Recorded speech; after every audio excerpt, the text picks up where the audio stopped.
going to make raita.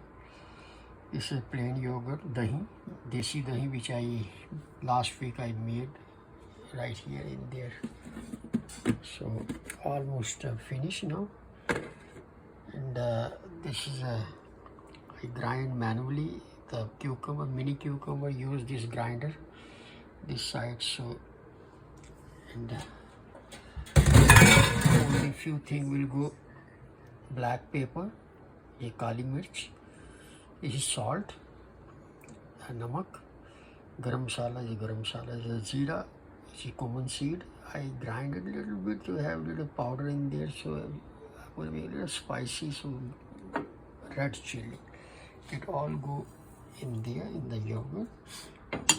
Very easy actually. In Asia, India, Pakistan, Bangladesh, in summertime they make a lot of this raita. With most of food they use raita.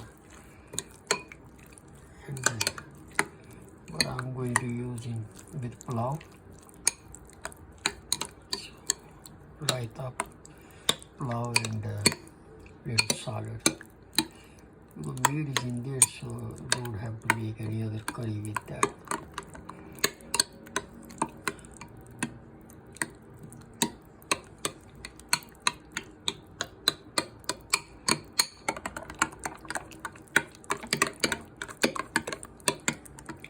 Raita is already ready.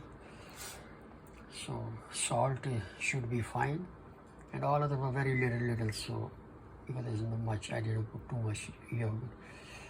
So now everything is ready to go.